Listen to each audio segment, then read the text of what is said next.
Kang Deddy, video Anda menjadi sorotan. Banyak netizen, banyak warga yang menilai, oh Kang Deddy terlalu keras terhadap mahasiswa ketika berdebat soal sampah di Pasar Rebo. Tanggapan Kang Deddy seperti apa, Kang? Ya kalau ngomong netizen, malah netizen keras sama mahasiswa, hampir ratusan ribu tuh netizen keras sama mahasiswa. Makanya kan mahasiswanya saya undang ngopi, kemudian saya ajak ngobrol karena mengalami tekanan psikologis yang berat di media sosial, di lingkungan masyarakatnya, sampai dia cerita di masjid pun orang ceritain dia, di angkot pun supir angkotnya ceritain dia, sehingga saya sama adik sendiri lah, saya ajak ngobrol dan saya kemarin berkunjung ke rumahnya dan ternyata kan, uang kuliahnya nunggak sejak semester 3 sampai sekarang.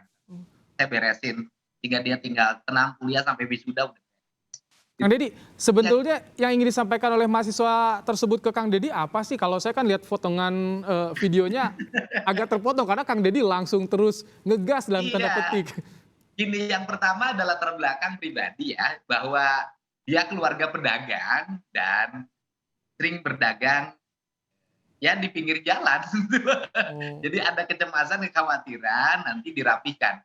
Padahal setiap merapikan dari dulu saya menjabat itu selalu ada solusi.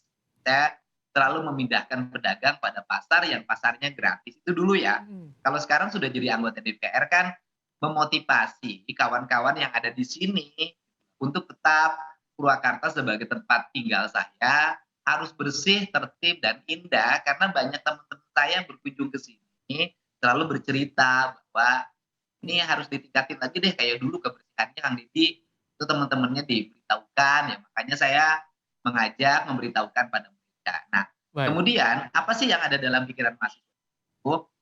Mahasiswa ini kan belajar teori, dia ngerti tentang trias politika, pemisahan kekuasaan, legislatif eksekutif, legislatif, yudikatif.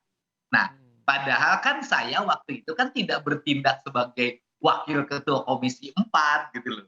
Saya Tapi bertindak sebagai warga yang bersama-sama masyarakat, yuk kita bareng-bareng menjaga kebersihan lingkungan gitu loh. Dan baik. saya terbiasa itu Kang nyapu, Deddy, ngumputin eh, sampah, biasa gitu. kita ingin putarkan kembali video perdebatan Anda dengan mahasiswa di layar Kompas TV. Kita akan tunjukkan kepada pemirsa Kompas TV seperti apa sih. Ini dia. Ketua komisi ini kan. Oh, saya bukan warga ketua komisi, saya warga Purwakarta yang mencintai kebersihan. Sepakat saya kan. Terus Saya apa, juga Mas? mencintai kebersihan. Kenapa dibiarkan? Artinya ini punya Enggak, tanggung jawab kalau masyarakat. Anda mencintai kebersihan, kenapa Anda biarkan? Ini tanggung jawab masyarakat semua. Ya kenapa dibiarkan? Di sini ada dinas lingkungan. Oh ya, Anda ngomong sama Dina. Ada Mereka beberapa dinas lingkungan dinas. hidup bukan? Mereka dinas- Ada, Saya tanya ada. dulu. Mana ketua Iwa Pak? Sini.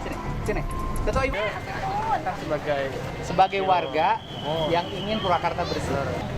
Menanyakan Akang di sini kan Saya warga Purwakarta. saya juga warga Nah terus kenapa Anda? Saya orang sini Pak, asli orang Pasar Rebo. Saya warga Purwakarta membersihkan. Anda protes terhadap gerakan kebersihan yang saya lakukan. tidak diprotes. Tapi Baik, itu tadi Kang Deddy yang diprotes. Bahkan ini juga yang memantik tadi. Ada yang ingin melaporkan ke MKD karena Anda overlapping soal mengatur itu. Kang Deddy, tanggapannya Kang Deddy. Ya sebenarnya nggak overlapping, kayak itu pasar dikelola oleh ikatan warga pasar. Artinya dan tidak dikelola oleh pemerintah. Nah selalu macet, makanya saya temuin ketua ikatan warga pacar. Ini kenapa sih selalu macet? Kenapa sih orang jualan sampai keluar? Nah sehingga saya ajak tuh ikatan warga pasar, udah besok kita bersih-bersih, kita bersihkan sekalian kita rapikan. Dan hari ini sudah sangat rapi tanpa ada kemacetan lagi. Saya membantu beberapa titik menyumbang untuk bikin kanopi pedagang, ngebeton tempat parkir agar rapi. Nah, nggak Nggak ada masalah problem Kang Deddy apapun, dilaporkan kan. ke MKD. Apakah akan berkomunikasi juga dengan yang akan melaporkan Kang Deddy ke MKD? Saya sama yang melaporkan itu sudah terlalu sering dilaporkan. Sejak saya zaman ngejabat jadi bupati, memang saya langganan dilaporkan sama dia.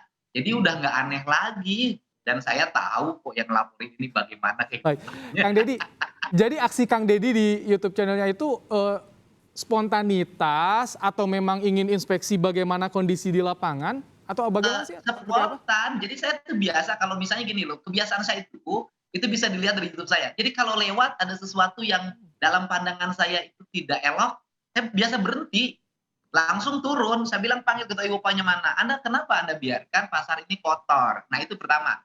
Yang kedua, kalau bicara tentang kaitan, memang ada kaitan dengan tugas saya Komisi 4, yaitu bidang lingkungan hidup. Nah, di bidang lingkungan hidup itu, sebagai anggota DPRI Dapil wilayah Purwakarta Kerawang Bekasi, itu ada program pusat daur ulang. Nah, jadi pusat daur ulang ini mengelola sampah jadi jadi pupuk organik, menjadi bubur sampah, jadi maggot, jadi bioenergi. Itu menjadi kinerja saya yang saya posting berikutnya. Sehingga, nah setelah saya jelasin, ini sampah itu berharga, saya bilang gitu loh. Baik. Kang Deddy, Gimana berharganya? No, angkut deh ke tempat daur ulang baik. yang saya kelola dan teman-teman. Kang Deddy, Nah, dia baru ngerti itu sekarang. Sekarang pasarnya udah bersih, baik. sampahnya jadi nilai ekonomi. Oke. Sudah jadi, mungkin di Indonesia baru satu deh yang melakukan itu. Kang Deddy, apakah aksi Kang Deddy ini bisa juga sebagai kritik kepada pemerintah daerah jika tidak ada yang tidak beres nih di lokasi, di lapangan, Kang Deddy? Ya sebenarnya bukan kritik ya. Saya ngajak pada semua ASN dimanapun gitu loh ya. Dimanapun di berbagai tempat loh. Ini kan bukan pertama. Dulu saya di Subang ngangkut sampai 20 truk loh. Di Kabupaten Subang. Karena rumah saya di situ. Karena ada tumpukan sampah waktu itu di pasar. Saya angkut itu 20 truk, saya kerahin warga. Dan sekarang sudah bersih tempatnya, tidak lagi terjadi penumpukan sampah. Jadi saya ini gini deh. Saya tidak mau bicara urusan mengkritik atau apapun. Saya ingin mengajak semua orang bekerja dengan baik sesuai tugas dan fungsinya. Dan kemudian di lapangan itu memang aparat itu seringkali dihadapkan pada aspek-aspek yang bersifat psikologis. Misalnya kalau ada pembenahan, nah itu yang kadang-kadang yang menghalanginya terlalu banyak. Ya, diperlukan langkah-langkah untuk membackup mereka agar memiliki kekuatan psikologi ketika melakukan operasi di lapangan. Baik. Saya berposisi sebagai orang tua yang ada di situ. Kang Deddy, ini kan yang diharapkan masyarakat tidak hanya sekali. Artinya ketika Kang Deddy turun, bersih, selesai, tapi Kang Deddy pergi, nanti bisa kembali lagi. Nah, apakah setelah aksi-aksi itu Kang Deddy selalu menghubungi dinas, menghubungi pemerintah daerah, Oh iya, memastikan Kang sekarang Deddy ya? sistemnya udah jalan, parkirnya udah rapi, ya kan? Terus yang setiap pagi ada yang jaga, saya lihat.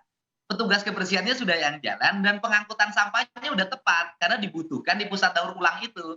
Jadi sampah itu sekarang menjadi kebutuhan. Kalau kemarin dibuang ke TPA, sekarang sudah dikelola di pabrik sampah lah istilahnya. Dan itu adalah sistem pengelolaan yang saya rancang sebagai Wakil Ketua Komisi 4 gitu loh. Jadi sudah nggak ada problem sekarang. Nanti lihat itu di YouTube tuh banyak tuh orang posting kok sekarang jadi rapi ya, sekarang jadi bersih lah. Dan sekarang saya lagi membuat konsep tentang, saya bakti sosial saya lah buat warga. Di situ saya akan jadikan pasar jadul gitu loh. Baik. Kang Deddy, terima kasih untuk penjelasannya. Sama-sama. Bisa menjadi pembelajaran Sama-sama. juga untuk kita semua untuk lebih peka terhadap lingkungan sekitar. Terima kasih. Deddy Mulyadi, anggota DPR, Wakil Ketua Komisi 4 telah bergabung bersama kami dalam program Kompas Petang. Sehat selalu Kang Deddy. Ya, terima kasih. Mohon.